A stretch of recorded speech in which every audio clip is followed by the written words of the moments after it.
नेपाली प्रार्थना है जिसकी राइटर है मधु कामकरिया जी। ये बिंदु आपको दिखाई नहीं देगा होगा, मधु कामकरिया जी। ठीक है, हमें कोई भी चैप्टर शुरू करने से पहले उसकी चैप्टर का नाम और लेखक का नाम जरूर याद हो।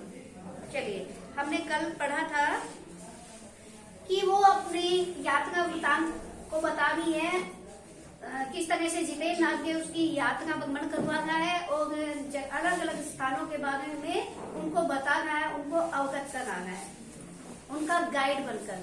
ठीक है, तो वो बताना है कि किस तरह से वहां की पहाड़ी ने रास्ते को चौड़ा करके पत्थरों को तोड़ कर हाथ में कुदाल लेके एक जीवन संघर्ष से गुजर रहा है उनका, क्योंकि वो बच्चों को डोकों में बांधकर, अपनी पीठ में बांधकर और धूप में काम कर रही है।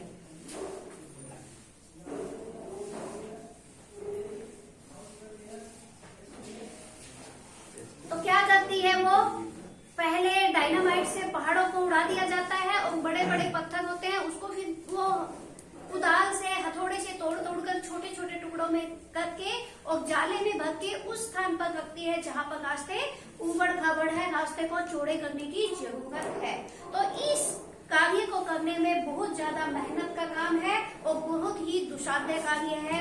ये बहुत ही खतरे भरा कार्य है, क्योंकि जो कर्मचारी है, बोर्ड ऑफ ऑर्गेनाइजेशन का कर्मचारी है, वो बताता है कि पिछले महीने तो एक की जान तक भी चली गई थी इस कार्य में, क्योंकि जैसा कि बताया कि बहुत खतरनाक कार्य है, इस वजह से उसकी जान तक चली गई थी। तो लेखिका सोचती है कि इनको इतना ज्यादा करने के बाद इतना कम मिल रहा है, वेस्ट एट द पे, यानी कि वो इसके बदले में कितना ज्यादा दे रही है हमें। उनकी मेहनताना तो है ही, लेकिन जान पर खेलकर, अपनी जान को हथेली पर लेकर वो कार्य कर रही है। और वहां के सौंदर्य के बारे में बताती है गैंगटॉक शहर की। गैंगटॉक का मतलब होता है पहाड़ी इलाका, गैंगटॉक। जी हाँ, वो पहाड़ी इलाके की यात्रा भ्रमण के लिए निकली है। तो वो वहां के गैंगटॉक शहर की खूबसूरती का वर्णन करती है। रात के समय है, तारे टिमटिमा रहे हैं, तारों की एक बड़ी सुंदर झालर सी बनी हुई है, ऐसा लगता है जैसे आसमान उलट रहा हो और उन पर सितारों की बारिश हो रही हो। तो एक झोपड़ी में देखती है कि एक चक्र लगा हुआ होता है। तो वो जितेंद्र बताते हैं कि ये यहाँ का धर्म चक्र है। धर्म चक्र मतलब लोगों का विश्वास है कि इस चक्र को अगर घुमाएंगे तो लोगों के सारे पाप धुल जाएंगे। तो वो ये बात भी सोचती है कि वैज्ञानिक तरक्की इतनी ज्यादा हो चुकी है, उसके बावजूद भी लोगों की आस्थाएं, लोगों की कल्पनाएं, लोगों की अवधारणाएं और ये पाप पुण्य की अवधारणाएं विशेषकर सबकी एक समान है। ठीक है, तो वो इसको कंपेयर करती है और देखती है उन पहाड़ियों के हाथों को, देखती है जिसमें हाथों में ठाठे पड़े हैं। ठाठे मतलब उनके हाथों में गांठें जैसी पड़ी हुई, क्योंकि वो बहुत ज्यादा मेहनत कर रही है, पूरा दिन पत्थर तोड़ती है, इस वजह से उनके हाथों में निशान बन जाते हैं, गांठें पड़ जाती है। तो वो कंपेयर करती है कि मैंने पहले भी एक यात्रा में देखा था कि वहाँ की युवती, सिक्किम की यात्रा में, कि वहाँ की युवतियाँ पूरा दिन अपने बच्चों को पीठ पे बांध के वो भी पत्ते चुनती थी। पत्ते किसके? चाय के पत्ते चुनते थी। तो पूरा दिन वो घूमती थी, तो उनके भी पैर बहुत भारी हो रखे थे, पैरों में छाले पड़े हुए थे और पैर सूजे हुए थे और इनके हाथ में गांठें पड़ी हुई। तो वो दोनों को कंपेयर करती है कि कितनी संघर्ष भरा जीवन ये लोग जीते हैं। तो जब ये सब सोच रही थी तो उनकी एक सहयात्री थी मणि, उनकी सहेली है, और दूसरा था जितेंद्र जो उनका गाइड है, गाइड भी है और ड्राइवर भी है। तो तभी उनको ढूंढते ढूंढते वहां आ जाते हैं और उनको बोलते हैं कि ये मतलब ये जो है ये हमारे देश का भविष्य है, उनकी तरक्की का कारण यही पहाड़े में है और ये तो हमारे देश की आम जनता है, इसको तो आप कहीं पर भी देख लोगे। आप वहां चलो जहां आपने पैसे खर्च किए, यानी कि इन पहाड़ों इलाके की खूबसूरती देखने के लिए आपने पैसे खर्च किए, तो उनको देखो, ये तो आम जनता, इनको तो आप कहीं पर भी देख लो। वो वहां से अनमने से रूप में उठती है, अनमने मतलब बिना चाहते हुए भी वो वहां से उठ के चलती है। हालांकि वो बहुत दुखी है उनको मेहनत को देखकर। तभी किसी बात पर वो महिलाएं हंस पड़ती है, वो पहाड़ी ने हंस पड़ती है। तो ऐसा महसूस होता है कि जैसे किसी खंडहर में ताजमहल खिल गया हो, अर्थात किसी खंडहर का ताजमहल बन गया हो, परिवर्तित हो गया हो। मतलब खंडहर होता है जो कोई टूटी फूटी इमारत होती है, और ताजमहल खूबसूरत है ना, तो वो ऐसा समझती है, महसूस करती है। हमने इतना कल ही पढ़ लिया था, अब आगे पढ़ते हैं। हाँ, हम लगातार ऊंचाइयों पर चढ़ते जा रहे थे। जितेन बता रहा था अब हम हर मोड़ पर हेयर पिन बैंड लेंगे और तेजी से ऊंचाई पर चढ़ते जाएंगे। हेयर पिन बैंड के ठीक पहले एक पड़ाव पर देखा 7-8 वर्ष की उम्र के ढेर सारे पहाड़ी बच्चे स्कूल से लौट गए थे और हमसे लिफ्ट मांग रहे थे। जितेन ने बताया हर दिन 3.5 किलोमीटर की पहाड़ी चढ़ाई चढ़कर ये बच्चे स्कूल जाते हैं। क्या स्कूली बस नहीं है? मणि के पूछने पर जितेन हंस पड़ा। मैडम, यह मैदानी नहीं पहाड़ी इलाका है। मैदान की तरह यहाँ कोई भी आपको चिकना या वर्गीला नहीं मिलेगा। वर्गीला क्या होता है? वर्गीला बड़े हुए पेट वाला। हाँ, बड़े हुए पेट वाला।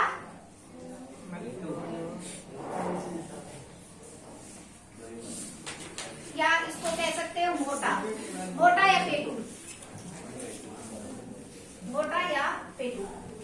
तो कहता है कि मतलब यहाँ पर मेहनत कश इलाका है, सब मेहनत कश लोग हैं, मेहनती लोग हैं। इस वजह से कोई भी आपको वर्गीला नहीं मिलेगा, कोई भी मतलब मोटा आदमी नहीं मिलेगा, बड़े हुए पेट वाला नहीं मिलेगा, क्योंकि मेहनत करते हैं तो सभी फिट है यहाँ। लेकिन जैसा कि बताया कि छोटे छोटे बच्चे भी यहाँ से मतलब 3-3.5 किलोमीटर पैदल चलकर स्कूल जाते हैं,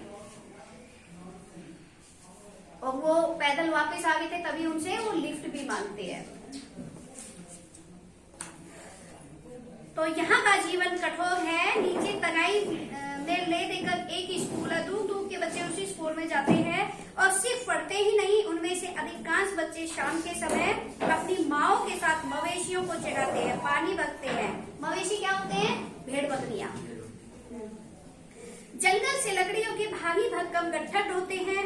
खुद मैंने भी ढोए थे। जितेन क्योंकि वही उसी इलाके का है, इसलिए वो अपने बारे में भी बताता है कि ये जो बच्चे देख रहे हो आप, ये 3-3.5 किलोमीटर चलकर जब पैदल स्कूल जाते हैं, और इतना ही नहीं कि खाली पैदल चलकर स्कूल जाते हैं, बल्कि शाम के समय अपनी माओ के साथ मवेशियों को भी चराते हैं, यानी कि भेड़ बकरियों को भी चराते हैं, यानी कि उनके काम में भी सहयोग करते हैं, और लकड़ियों के भारी भारी गट्ठर भी ढोते हैं। वो अपने बारे में भी बताता है कि मैंने भी ढोए थे, ये काम मैंने भी किया था।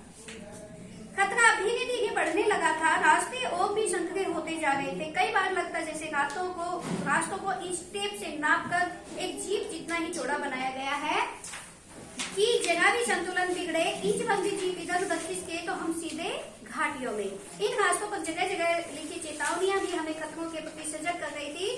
सामने भी लिखा था, धीरे चलाए, घर में बच्चे आपका इंतजार कर रहे हैं। ये मतलब उनको अवगत कराने के लिए लिखा हुआ था, जगह जगह चेतावनी लिखी हुई थी, क्योंकि जैसा बताया रास्ता बहुत संकरा था, सिर्फ एक ही जीप निकल सकती थी। अगर थोड़ी सी भी चूक हुई तो कुछ भी हो सकता था, यानी कि दुर्घटना हो सकती थी। इसीलिए जगह जगह भी चेतावनियां भी लिखी हुई थी कि गाड़ी को धीरे चलाए, घर में बच्चे आपका इंतजार कर रहे हैं। मतलब बच्चों का ख्याल भी रखें, कहीं कुछ दुर्घटना ना हो जाए। थोड़ा और आगे बढ़े, फिर एक चेतावनी, we care man eater around. Man eater आदमखोर। हाँ, तो पर हमें कहीं भी नरभक्षी जानवर नहीं दिखे। दूध देने वाले योग दिखे, काले काले ढेर सारे योग। पहाड़ों पर गिरती बर्फ के प्राकृतिक ढंग से रक्षा करने वाले घने घने बालों वाले या।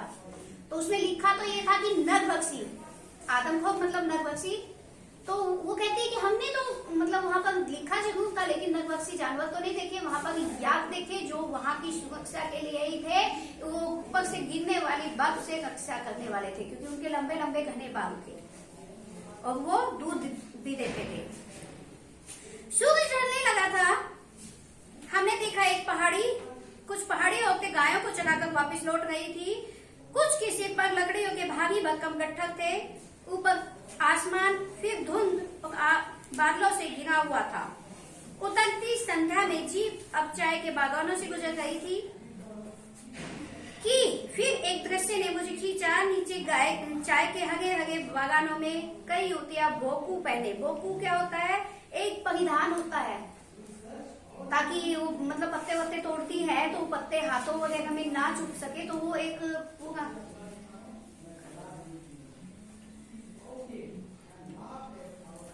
ना चुभ सके, इसलिए वो एक परिधान बोकू पहनती है।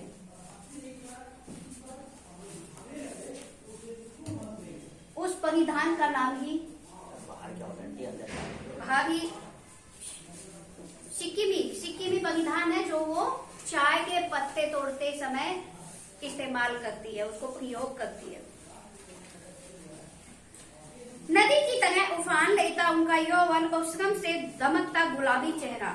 एक युवती ने चटक लाल रंग का बोकू पहन रखा था। सघन हरियाली के बीच चटक लाल रंग डूबते सूरज की स्वर्णिम और सात्विक आभा में कुछ इस कदर इंद्रधनुषी छटा दिखेगा था कि मंत्रमुग्ध सी मैं चीख पड़ी थी। इतना अधिक सौंदर्य मेरे लिए असहाय था।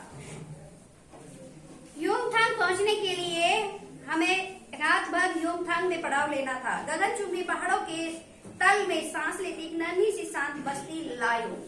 ये एक बस्ती का जिक्र है, लायू बस्ती नाम है। उसके बारे में लेखिका मधु कांकरिया जी वर्णन कर रही है। सारी दौड़ धूप से दूर जिंदगी जहां निश्चिंत सो गई थी। यहाँ पर बहुत शांत इलाका है। उसी लायुंग में हम ठहरे थे। तीस्ता नदी के तीर पर बसे लकड़ी के एक छोटे से घर में मुंह हाथ धोकर मैं तुरंत ही तीस्ता नदी के किनारे बिखरे पत्थरों पर बैठ गई थी। सामने बहुत ऊपर से बहता झरना नीचे कल कल बहती तीस्ता में मिल रहा था। मध्यम मध्यम हवा चल रही थी।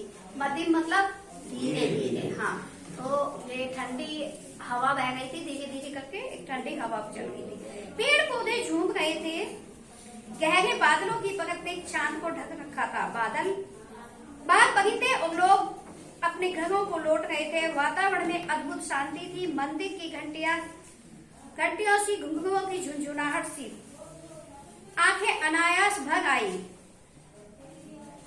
ज्ञान का नन्हा सा बोधिसत्व मेरे भीतर उगने लगा। वही सुख हो, शांति, सुकून जहाँ अखंडित संपूर्ण है। पेड़ पौधे, पशु और आदमी सब अपनी अपनी लय, ताल और गति में। हमारी पीढ़ी ने प्रकृति की इस लय, ताल और गति से खिलवाड़ कर अक्षम्य अपराध किया है। हिमालय अब मेरे लिए कविता की ही नहीं दर्शन बन गया था।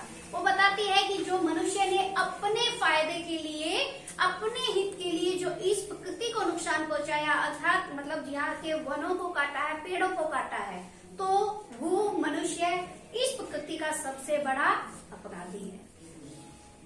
क्योंकि आपको पता है वृक्षों के ना रहने से कितनी ज्यादा ये पोल्यूशन वगैरह, जल प्रदूषण, वायु प्रदूषण सारा पेड़ों की वजह से ही बढ़ रहा है। तो इसलिए कहती है कि मानव जाति ने इस प्रकृति के साथ बहुत बड़ा खिलवाड़ किया है और उनका यह अपराध अक्षम्य है। अक्षम्य क्या होता है? जिसको क्षमा ना किया जा सके, क्योंकि प्रकृति को इससे भारी नुकसान हुआ है। अंधेरा होने से पहले किसी प्रकार डगमगाती शिलाओं और पत्थरों से होकर तीस्ता नदी की धार तक पहुंची। बहते पानी को अपनी अंजुली में भरा तो अतीत भीतर धड़कने लगा, स्मृति में कौंधा। हमारे यहाँ जल को हाथ में लेकर संकल्प किया जाता था। क्या संकल्प? जब वो तीस्ता नदी के पास में पत्थरों पर बैठी हुई थी तो वो वहां से अंजुली भरकर जल उठाती है। उसको मतलब अपना पास्ट याद आता कि हम मतलब ऐसे करते थे कि जल को हाथ में लेकर कोई संकल्प लेते थे। तो वो सोच रही कि मैं क्या संकल्प लूं। वो अपनी पुरानी यादों में खो जाती है।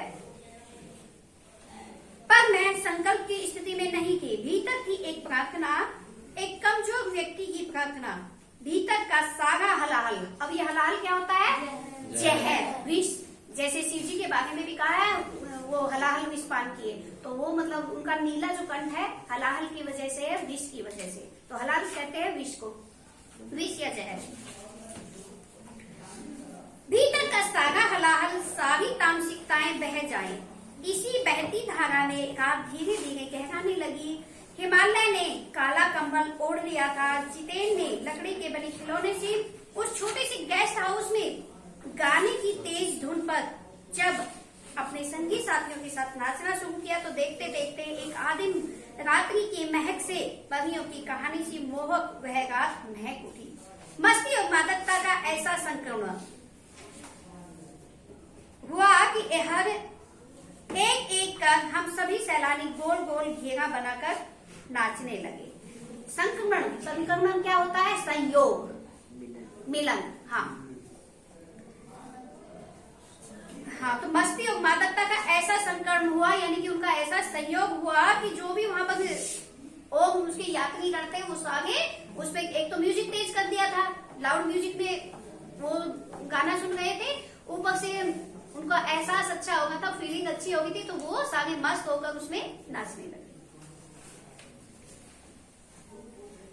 मेरी 50 वर्षीय सहेली मणि ने कुमारियों को भी मात करते हुए जो जानदार नृत्य प्रस्तुत किया कि हम सब उसे आवाज उसे ही देखते रह गए। कितना आनंद भरा था उसके भीतर, कहाँ से आता था इतना आनंद, क्योंकि वो यात्रा से इतनी खुश थी और उस मतलब जो वातावरण उस टाइम हो गया था उससे इतनी खुश थी कि 50 साल की एज थी उसकी, लेकिन उसके बावजूद भी वो बड़ा जबरदस्त डांस करती है।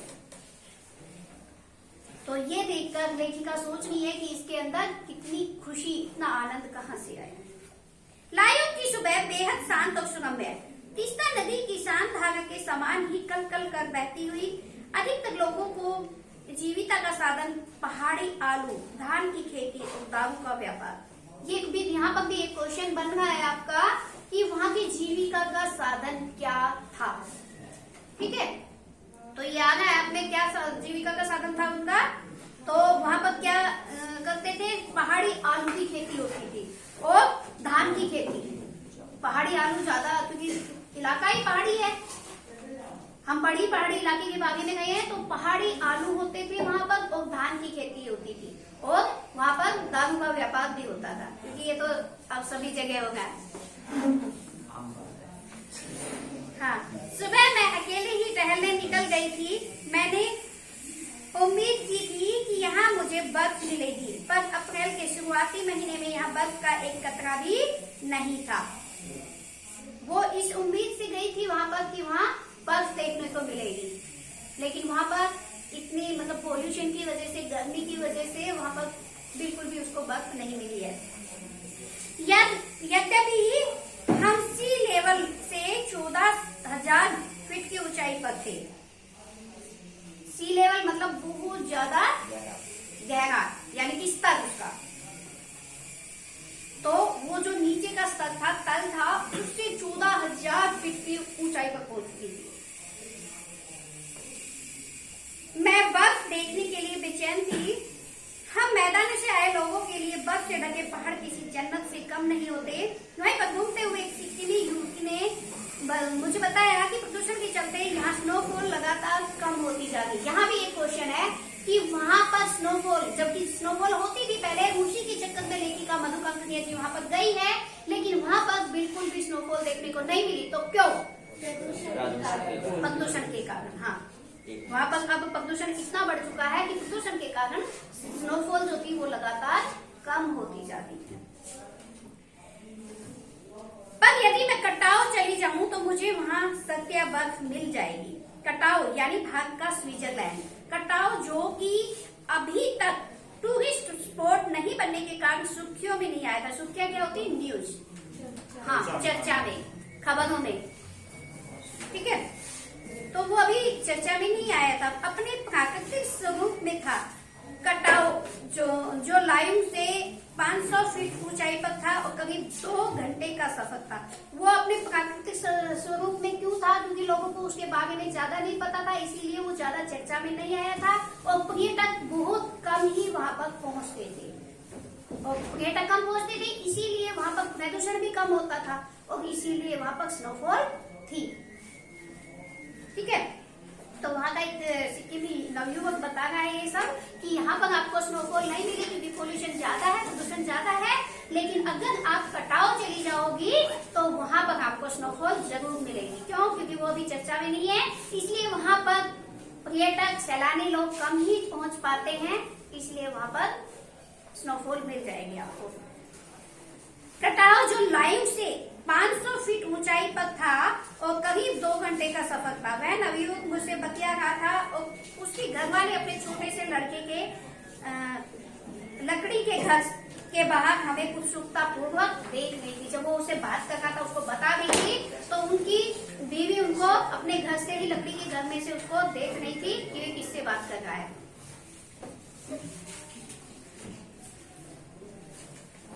तभी गाय ने आकर बाहर थैले में रखा हमारा महुआ गुड़ुक कर लिया था। महुआ मतलब उनका कोई खाने का सामान था और वो एक गाय ने आकर खा लिया।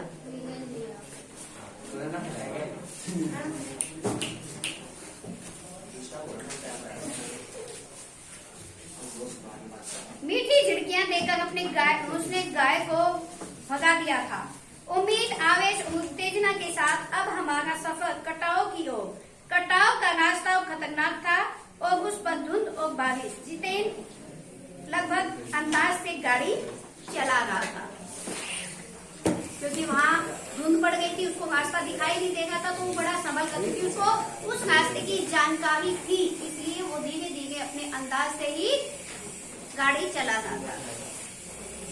पहाड़, पेड़, आकाश, घंटियां, सब पर बादलों की परत, सब कुछ बादल में, यानी कि वो बहुत ज्यादा ऊंचे चले गए थे, बहुत ऊपर चले गए थे। तो बादलों को चीर कर निकलती हमारी जीप खतरनाक रास्तों में, जैसे कि उसने बताया कि तल से 14,000 फीट ऊपर जा चुकी थी वो, इसीलिए वो बादलों में पहुंच गई थी। आसपास बादल मंडरा रहे थे।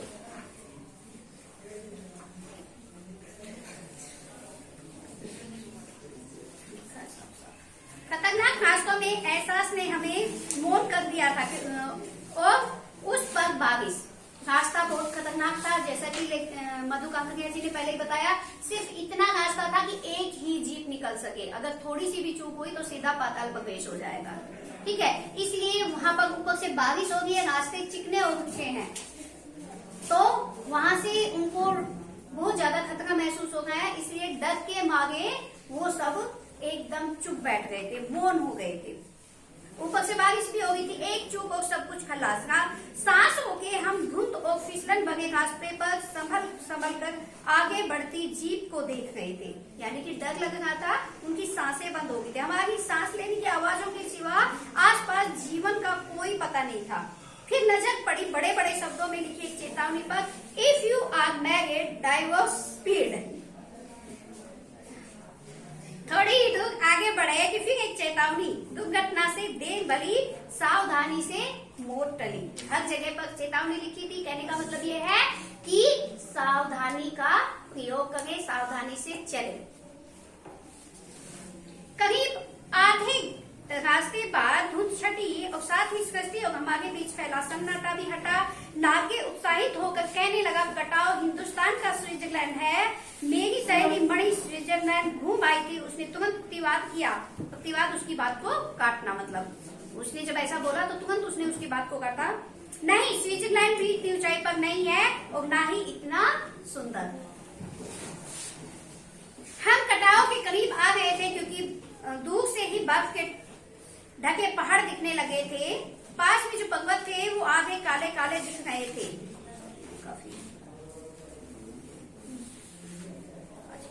लग रहा था जैसे किसी ने इन पहाड़ों पर पाउडर छिड़क दिया हो, कहीं पाउडर बची रह गई हो, कहीं धूप में बह गई हो। नाके ने उत्तेजित होकर कहा, देखिए एकदम ताजा बर्फ है, लगता है रात में गिरी है यह बर्फ। थोड़ा और आगे बढ़ने पर अब हमें पूरी तरह बर्फ से ढके पहाड़ दिख रहे थे, साबुन के झाग की तरह सब और गिरी हुई बर्फ। मैं जीप की खिड़की से मुंडी निकाल कर दूर तक देख रही थी चांदी से चमकते हुए पहाड़। चांदी से चमकते हुए क्यों? क्योंकि वो बर्फ से ढके हुए थे, सफेद बर्फ गिरी हुई थी। कहीं कहीं पर थोड़ी हट भी रखी थी और कहीं कहीं पर पड़ी हुई थी। एकाएक जिते ने पूछा, कैसा लग रहा है? तो जवाब दिया, राम होछो। राम होछो मतलब बहुत अच्छा। हाँ। वह उछल पड़ा, अरे ये नेपाली बोली कहाँ से सीखी? अपनी भाषा के गर्व से उसकी आंखें चमक उठी, चेहरा इतराने लगा और तभी किसी चमत्कार की तरह हल्की हल्की बर्फ एकदम महीन महीन मोती की तरह गिरने लगी। यानी कि वो अपनी भाषा सुनकर बड़ा खुश हुआ कि इसको भी नेपाली आती है। राम रोचो जो बोला वो उसका मतलब बताया क्या होता है, बहुत अच्छा। तिल्हा माया सेंदे मलाई सताऊं छे। हाँ, मीनिंग इसमें लिखा है तुम्हारा प्यार मुझे सदैव बुलाता है। चहु ओक बिखरी है बर्फीली सुंदरता जितेन के मन में भी घाप लगाने लगी थी। प्रेम की झील में तैरते हुए झूम झूम गाने लगा था वह। यानी कि वो अपना गाना, नेपाली का कोई गाना गुनगुनाता है। हम सभी सैलानी अब जीप से उतरकर बर्फ तक पर कूदने लगे थे। यह बर्फ सर्वाधिक थी, घुटनों तक नाग बर्फ। ऊपर आसमान और बर्फ से ढके हुए पहाड़ एक हो गए थे। कई सैलानी बर्फ पर लेटकर हर लम्हे की रंगत को कैमरे में कैद करने में लगे हुए थे। यानी कि वो बर्फ पर लेट कर फोटो खींच रहे थे। मेरे पाँव झनझन करने लगे थे। बहुत ज्यादा देर बर्फ में रहते हैं तो पाँव सुन्न हो जाते हैं। पर मन वृंदावन हो रहा था, भीतर जैसे देवता जाग गए थे। ख्वाहिश हुई कि मैं भी बर्फ पर लेटकर इस बर्फीली जन्नत को जी भर कर देखूं। बर्फीली जन्नत मतलब स्वर्ग, जन्नत का मतलब होता है स्वर्ग। तो वो ऐसा मतलब कंपेयर करके कि जैसे मैं स्वर्ग में आ गई हूँ, कल्पना कर रही है वो ऐसा। पर मेरे पास बर्फ पर पहनने वाले लंबे लंबे जूते नहीं थे। मैंने चाहा कि किराए पर ले लूं। कट्टाओ यूमथांग और झांकू लेक की तरह टूरिस्ट स्पॉट नहीं था। टूरिस्ट स्पॉट मतलब जहाँ पर घूमने के लिए आते हैं, भ्रमण स्थल, घूमने का स्थान, पर्यटन स्थान, भ्रमण स्थल। इस कारण यहाँ झांगू की तरह दुनिया भर की तो क्या एक भी दुकान नहीं थी। है दनादन फोटो खिंचवाने की बजाय मैं उस आगे परिदृश्य को अपने भीतर लगातार खींच रही थी, जिससे महानगर में डार्क रूप में उसे फिर देख सकूं। यानी कि मैं अपने गांव वापस, अपने शहर वापस जाकर इसको देख सकूं, इसलिए वहां पर फोटो खींचने में लगी हुई थी। संपूर्णता के इन क्षणों में हम हिम शिखर मेरे आध्यात्मिक अतीत से जोड़ गए थे। शायद ऐसी ही विभोग कर देने वाली दिव्यता के बीच हमारी ऋषि मुनियों ने वेदों की रचना की होगी, जीवन सत्य को खोजा होगा, सर्वे भवन्तु सुखिनः का महामंत्र जाप किया होगा। सर्वे भवन्तु सुखिनः का मतलब है सभी सुखी हो, सभी सुखी हो। अंतिम संपूर्णता का प्रतीक वह सौंदर्य ऐसा कि बड़े से बड़े आदमी भी, अपराधी भी इसे देख ले तो क्षणों के लिए ही सही करुणा का अवतार बुद्ध बन जाए। यानी कि उसकी तामसिकताएं नष्ट हो जाए। कितना भी बुरा आदमी हो तो उसकी भी तामसिकताएं नष्ट हो जाए। जैसे महात्मा बुद्ध का मार्गदर्शन हुआ था। और तभी दिमाग में कौन था कि मिल्टन के ईव की सुंदरता का वर्णन करते हुए लिखा था कि शैतान भी उसे देखकर ठगा सा रह जाता था और दूसरों का अमंगल करने की वृत्ति भूल जाता था। मैंने मणि से पूछा क्या उसने पढ़ी है मिल्टन की वह कविता, पर मणि उस समय किसी दूसरे सवाल से जूझ गई थी। वह एक दार्शनिकों की तरह कहने लगी, हे ये हिमशिखर जल स्तंभ है पूरे एशिया के, देखो प्रकृति भी किस नायाब ढंग से सारा इंतजाम करती है। नायाब ढंग से मतलब बहुत अच्छे तरीके से। सर्दियों में बर्फ के रूप में जल संग्रह कर लेती है और गर्मियों में पानी के लिए जब त्राही मचती है तो ये भी बर्फ सिलाए पिघल कर जलधारा बन हमारे सूखे कंठों को तनावट पहुंचाती है। कितनी अद्भुत व्यवस्था है जल संचय की। ये भी एक क्वेश्चन बन रहा है, जल संचय की व्यवस्था कैसे होती है? क्योंकि यहाँ जो पहाड़ी इलाका, बर्फीला इलाका है, तो सर्दियों में क्या होता है, वो पानी बर्फ के रूप में जम जाता है और गर्मियों में वो पिघलकर नदियों के रास्ते हमारे प्रयोग के लिए बहता है और उसको हम इस्तेमाल करते हैं। ठीक है, तो ये जल संचय की व्यवस्था के ऊपर एक यहाँ पे क्वेश्चन बन रहा है आपका। मणि ने अद्भुत को अभिभूत हो माथा नवाया। जाने कितना दिन है हम पर इन नदियों का, हिम शिखरों का। संसार कितना सुंदर स्वपन जगाते हुए लम्हों में मैंने सोचा, पर तभी उदासी की एक झीनी सी परत मुझ पर छा गई। उड़ते बादलों की तरह पत्थर तोड़ती उन पहाड़ियों का ख्याल आ गया। आत्मा की अनंत पत्तों को छीलता हुआ हमारा यह सफर थोड़ा और आगे बढ़ा कि तभी देखा इक्की दुक्की फौजी छावनियां मतलब फौजी